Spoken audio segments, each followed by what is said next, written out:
La construcción teórica de la discriminación étnica o racial en la filosofía política ilustrada.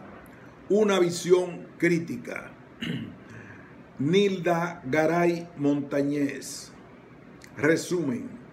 La discriminación racial es una de las tantas formas de discriminación que pervive en los estados democráticos. De ahí que sea necesaria la crítica a la retórica del constitucionalismo que intenta ocultar de forma interesada la discriminación racial para mantener las relaciones desiguales sustentadas en la dominación-subordinación. Este breve estudio se centra en la filosofía política de Montesquieu y Voltaire para desvelar las raíces ilustradas de dicha forma de discriminación. 1. Bases de la filosofía política para la discriminación racial. Las actuales democracias occidentales son herederas de la Ilustración. Este nuevo saber humano sirvió para formalizar las relaciones desiguales en la estructura social que empezaba a nacer, pero al mismo tiempo la Ilustración produjo un pensamiento contestatario, una filosofía política que le cuestionó sus fallos. Era el feminismo. El feminismo, hija de la Ilustración, al cuestionar la igualdad formal y la organización del poder patriarcal, criticó también las diversas formas de discriminación, entre ellas la racial. El pensamiento feminista planteó la verdadera universalidad de la igualdad y la abolición de la esclavitud. Es importante saber dónde germina la desigualdad para poder avanzar hacia un estudio crítico del derecho con una finalidad: superar la igualdad formal o jurídica y alcanzar la igualdad real. Y se puede constatar que tal gestación ocurre con la histórica discriminación de la mitad de la especie humana, las mujeres. Por ello, en este breve estudio se busca hacer una crítica a la filosofía política ilustrada que domina la modernidad y, aplicando la transversalidad de género, desvelar las huellas de la desigualdad y la discriminación en la filosofía que nutre al constitucionalismo. Los científicos ilustrados.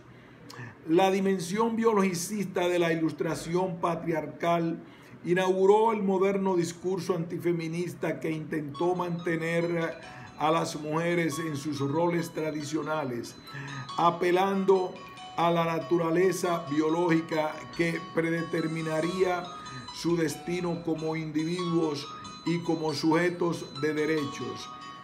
Del mismo modo, este punto de vista biologicista, nacido en el seno de las ciencias naturales y dirigido por los ilustrados patriarcales, expresó una teoría contundente de la discriminación étnica y racial. En efecto, este determinismo biológico naturalizó el estatus de inferioridad del resto de hombres que no eran iguales al hombre blanco, europeo y con propiedades, esto es, hombres de orígenes y color de piel diferentes.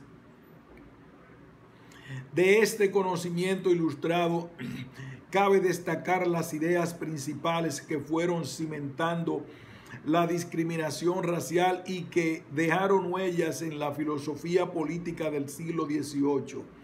Es el caso del legado científico de Linneo, cuyas ideas influenciaron en la transmisión del conocimiento de este siglo y los posteriores hasta hoy. En su obra planteó la clasificación de las especies como un hecho original e inmutable sobre la base de un sistema natural producto de la creación divina. Su planteamiento repercutió en las justificaciones de las ideas desigualitarias, especialmente en una concepción posterior de discriminación racial, influenciado por la razón, pero aún vinculado a la fe. Su obra es calificada como ambigua para la ciencia. Sin embargo, su influencia fue enorme. La Ilustración recogió una de las aportaciones del siglo XVII, la concepción de la naturaleza. Los descubrimientos científicos propiciaron la idea de que el hombre formaba parte de la naturaleza y que ésta tenía también unas leyes basadas exclusivamente en la naturaleza del hombre. La novedad de este derecho natural que se introduce en el siglo XVII es que ya no se trataba de leyes no escritas de origen divino, ya no era Dios el autor de las mismas, sino que a partir de entonces eran leyes fundadas exclusivamente en la naturaleza del hombre y como una exigencia estrictamente humana. Se pasó, como señala Carlos de Cabo, de un derecho natural de base teológica a un derecho natural de base racional. Pero junto con esta idea pervivía aún el derecho natural anterior, sustentado en lo divino, que muchas veces se mezclaba en la ciencia ilustrada a pesar que se declaraba racional. Era en realidad una mera declaración, es decir, una formalidad. El hecho religioso se mantenía casi incólume y no es tan cierto, pues como se difunde a través de la historia oficial del derecho, que con la consolidación de la Ilustración ocurrió la separación de lo divino y laico y que la razón coadyuvó a la separación del poder religioso y temporal.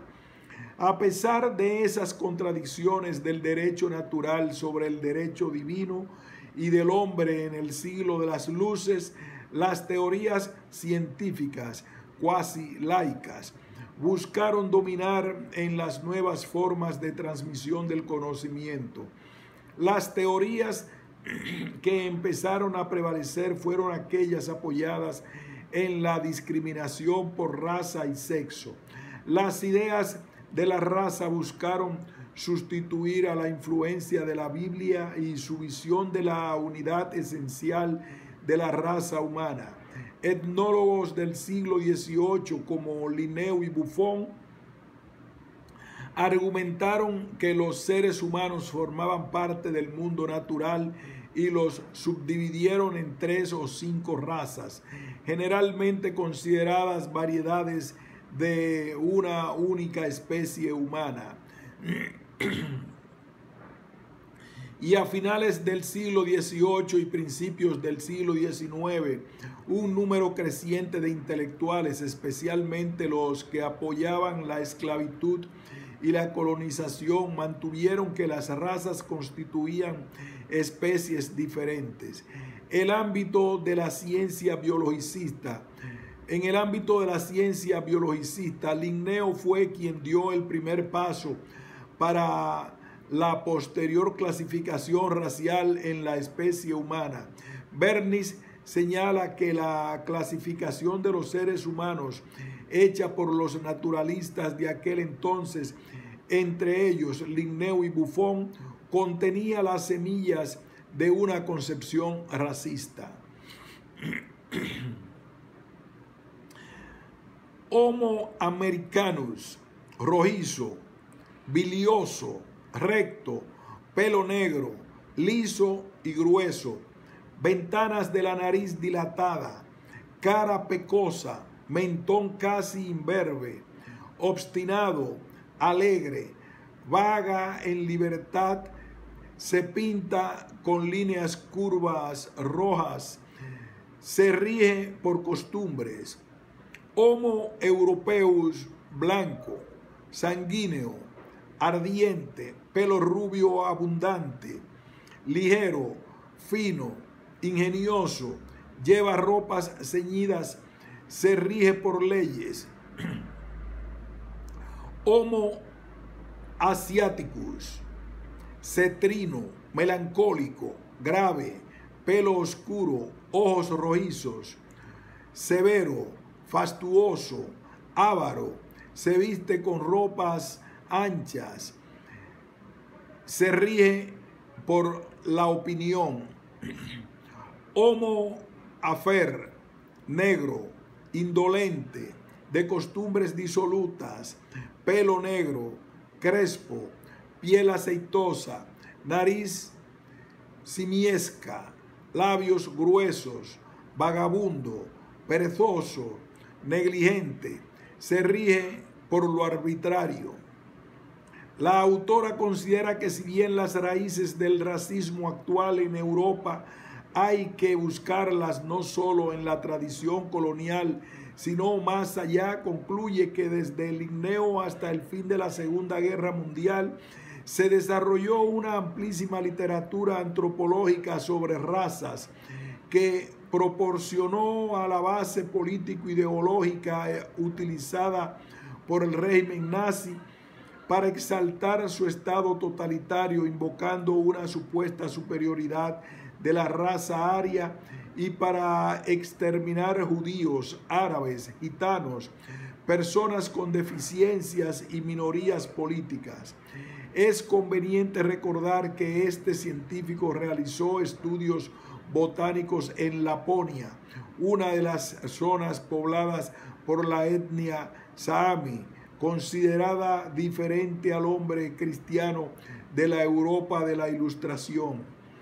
La población nativa Saami fue colonizada en el siglo XVIII por Suecia. De allí el interés por justificar el sistema colonial basado en la infravaloración de grupos humanos considerados por los colonizadores como racial o étnicamente diferentes. Esto ha servido para crear y legitimar las condiciones de desigualdad que han marcado la historia de este pueblo asentado en el norte de Europa.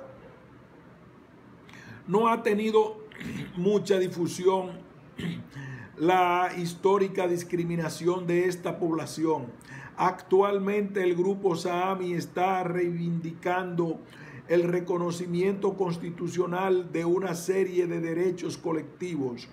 Su situación tiene algunas similitudes, por ejemplo, con la de la población nativa peruana, es decir, con aquella población a la que se le asigna como indígena.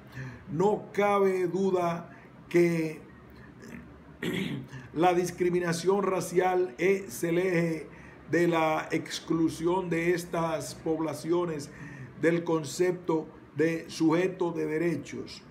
Otro de los científicos de la Ilustración, Buffon, fue quien aportó elementos que desarrollaron las concepciones sobre la diversidad de razas de los hombres. Elaboró una visión medioambiental de la variación humana, sugiriendo que después de ser dispersada por toda la superficie de la Tierra, la humanidad sufrió diversos cambios a causa de la influencia del clima, de la alimentación y de los modos de vida. Esta noción tuvo que ver con relaciones entre variedades, especies y géneros a lo largo del tiempo y lo que eran las especies en la descripción de la naturaleza se convertían en razas en el terreno de la historia natural desde la perspectiva ilustrada. En su obra Historia Natural, Buffon explica que la historia del individuo partía de la creación del hombre basada en la historia bíblica de Adán y Eva. La historia de las especies tiene que ver con las variaciones que se encuentran entre los hombres de los climas diferentes. La primera y más notable de estas variaciones es la del color. La segunda es la de la forma y la del tamaño. Y la tercera es la de la naturaleza de los diferentes pueblos. Sobre esta base, Buffon hizo una clasificación de la población africana. Así, respecto de la población negra, consideró que los senegales son los mejor constituidos de entre todos los negros, los más dispuestos a acatar la disciplina y los más limpios en el servicio doméstico, que los bámbaras, que son los más grandes, pero que son deshonestos, que los nagos son los más humanos, los mondongos, los más crueles, los mimes, los más decididos y los más dispuestos a desesperarse, y que los negros criollos, cualquiera que sea su nación de origen, solo conservan de sus padres y madres el espíritu de servidumbre y el color, que son más espirituales, más razonables, más hábiles, pero más vagos y más libertinos que los que llegaron de África. El conde de Buffon antepuso como único referente en sus investigaciones sobre la especie humana al hombre blanco europeo que dispone y hace uso de su razón. Por ello, cuando clasificó a la población africana, incidió en este carácter propio del pensamiento de la época. Llegó a la conclusión de que los negros tenían poca inteligencia e incluso algunos podían parecer completamente estúpidos, ya que no podían pensar por sí mismos, que apenas tenían memoria y que el pasado les era totalmente desconocido. Nótese aquí cómo la razón fue uno de las principales categorías utilizadas por el pensamiento ilustrado para discriminar a las personas étnicamente diferentes al referente del hecho científico de la época. El hombre blanco europeo, que tiene bienes patrimoniales y por ende talento. Con estas concepciones heredadas del Renacimiento y basadas en prejuicios, se fue infravalorando a los diversos grupos humanos de otro color de piel o de otros rasgos físicos. Por tanto, en la definición del sujeto individual con capacidad de razonar y con riqueza, ícono de la modernidad, no estaba incluido su opuesto, la otredad, es decir, las mujeres y el resto de hombres de etnias diferentes, como es el caso de la gente nativa de América. Precisamente sobre la población nativa de América, científicos como Buffon se refirieron y mucho. En su tesis, le siguió a la población indígena americana el papel de débiles e incapaces de progresar.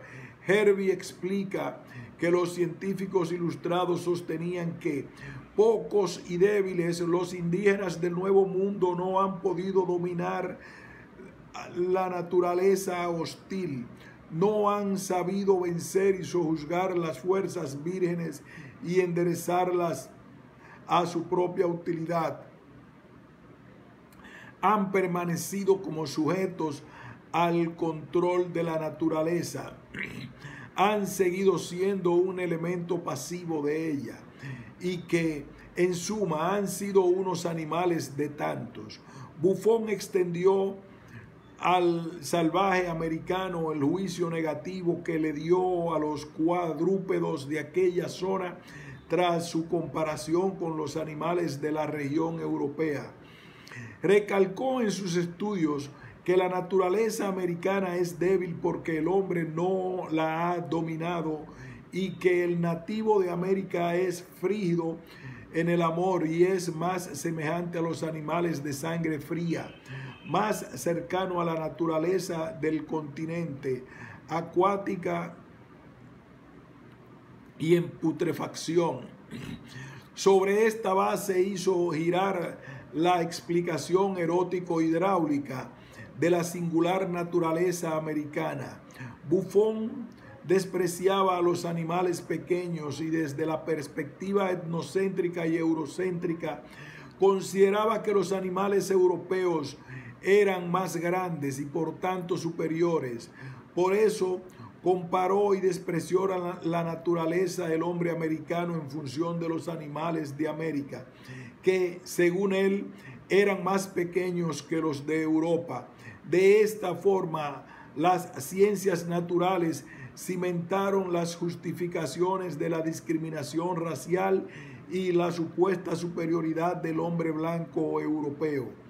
La idea de razas y su escala jerárquica nacida de las ciencias naturales ilustradas sirvió para la justificación de las políticas colonialistas, es decir, el concepto de razas inferiores sirvió a Occidente para su obra de expansión y conquista. Las ciencias naturales y sociales se complementaron para ayudar a la consolidación del modo de producción capitalista. Este modo de producción encontró en el constitucionalismo su mejor herramienta jurídico-política para desarrollarse a sus anchas. La filosofía política de Montesquieu y Voltaire, sus concepciones sobre igualdad y discriminación racial. El constitucionalismo bebió de la filosofía dominante y patriarcal. Las ideas científicas de aquellos representantes de las ciencias naturales marcaron las formas de pensar de la mayoría de los filósofos políticos a quienes la filosofía ha endiosado. Obviamente ocurre lo mismo en el estudio del derecho y en concreto en el derecho constitucional. Montesquieu y Voltaire son dos de los filósofos políticos que contribuyeron en la construcción del derecho moderno liderado por la nueva clase burguesa, cuyo contenido se basó en una falsa igualdad. Creyeron en la ciencia como un verdadero tipo de saber útil para la burguesía, lo que directamente favoreció a un rápido desarrollo del capitalismo y al predominio de la ideología liberal.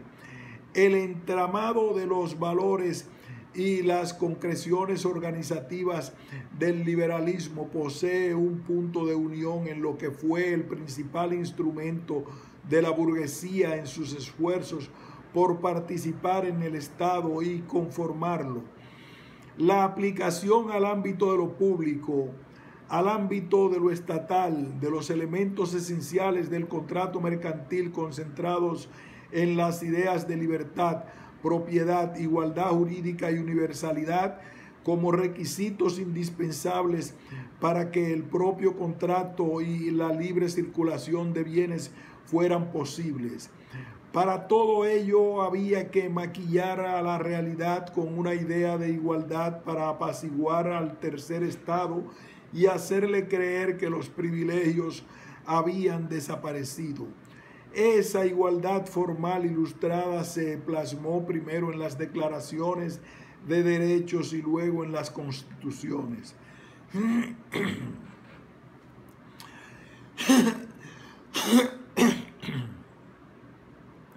Montesquieu. La actual filosofía política dominante siempre resalta las importantes aportaciones de Montesquieu. En su espíritu de las leyes, elaboró una física de las sociedades humanas en la que describió las idiosincrasias nacionales, las diversas formas de gobierno y sus fundamentos, así como sus condicionantes históricos e incluso climáticos, y además elaboró un novedoso enfoque de las leyes, los hechos sociales y la política. Consideraba que las leyes procedían de las relaciones necesarias derivadas de la naturaleza de las cosas y las relaciones sociales. En relación a sus reflexiones sobre las leyes positivas, consideró que éstas surgían cuando se había conformado la sociedad civil, porque es desde este momento en que los hombres pierden el sentimiento de su debilidad. La igualdad en que se encontraban antes deja de existir y comienza el estado de guerra, motivo por el cual se hace necesario establecer leyes entre hombres. De su teoría sobre las formas de gobierno, su aportación importante para el constitucionalismo es la división de los poderes, porque fue el primero en vincular la separación de poderes con el concepto de libertad política y en afirmar que la separación constituye una garantía contra el establecimiento del despotismo y una de las más esenciales condiciones de la libertad. Así, esta teoría adquirió contenido peculiar y un significado nuevo en la historia de las ideas políticas. Condicionó la libertad del ciudadano, individuo varón, a dicha división. Consideró que la libertad del individuo es el más alto valor en el Estado y para asegurarla propugnó como principio constitucional la división de poderes del mismo. Nótese, como ya aparecía en su obra, el individuo que va a ejercer los derechos de libertad en tanto propietario, por lo que será asignado como un sujeto igual al resto de individuos propietarios. De su pensamiento es importante destacar aquí su posición sobre igualdad y discriminación. Sentó las bases de la igualdad formal, puesto que básicamente su obra teórica está plagada de ideas discriminadoras, las cuales posteriormente fundamentaron el racismo en el constitucionalismo. También se puede ver que en su teoría sobre los climas pensó que las particularidades físicas de un país y la situación geográfica influyen inevitablemente en la caracterización de las acciones y en las instituciones políticas y sociales adoptadas. Afirmó sin ambages que la gente de los países cálidos es temerosa como los ancianos y la de los países fríos valiente como los jóvenes. Para este ilustrado, lo que determine el clima condiciona las formas de gobierno, de los cuales son indicadores de los grados de libertad a los que ha llegado un determinado pueblo. Montesquieu afirmó además que en los países fríos hay poca sensibilidad para los placeres, es mayor en los países templados y extremada en los países tórridos. Así como los climas se diferencian por los grados de latitud, igualmente pueden distinguirse por los grados de sensibilidad.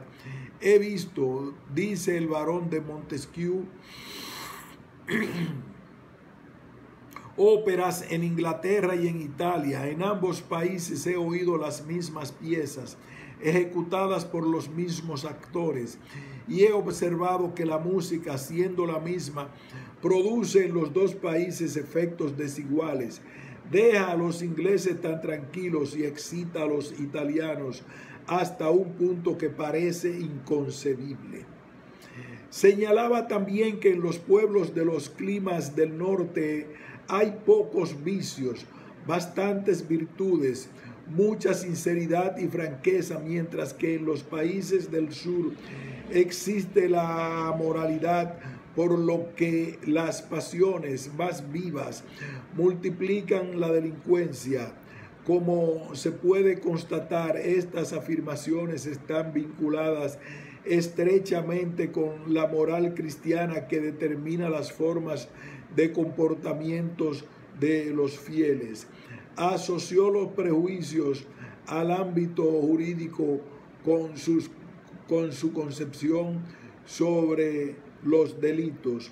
Nótese cómo este filósofo antepone sus prejuicios a la razón, justificando así la idea de la discriminación racial en la filosofía política que será la base del constitucionalismo. Este filósofo llegó a una serie de conclusiones propias de la Ilustración dominante y discriminadora. Entre ellas hay que subrayar las relaciones de dominación política y económica de otros pueblos tenía como origen al clima. En este sentido sostuvo que el destino de Asia es la servidumbre, ya que al no haber zonas templadas, las naciones fuertes son vecinas de las más débiles y las que conquistan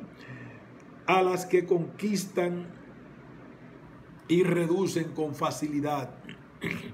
A pesar de la crítica que en las cartas persas hace de Europa, es a los países no europeos a los que atribuye con preferencia los sistemas e instituciones más brutales y envilecedoras. Este planteamiento tuvo como fin justificar el derecho de conquista y la colonización de los pueblos de etnias supuestamente diferentes a la del hombre blanco, cristiano y propietario. Respecto de la población nativa americana y del resto de colonias, Montesquieu consideró que los indios están desprovistos naturalmente de valor y aún los hijos de europeos nacidos en la India pierden allí el vigor de su raza. Allí los hombres se someten a torturas increíbles y las mujeres se queman vivas por voluntad. Es demasiada energía para un pueblo tan flojo. La naturaleza que ha dado a aquellos pueblos una debilidad que le hace tímidos, los ha dotado a la vez de una imaginación tan viva que todo les impresiona íntimamente. Nótese cómo se refleja aquí la influencia de la ciencia de la naturaleza propuesta por Buffon. La Ilustración sentaba así los pilares del constitucionalismo liberal, que se basaba en la discriminación racial, iba justificando la discriminación de la gente no blanca solo por su condición física, de la que no es responsable. Su visión eurocéntrica alcanza su máxima expresión cuando critica la dominación de las mujeres árabes sin percatarse en las condiciones de subordinación que se encontraban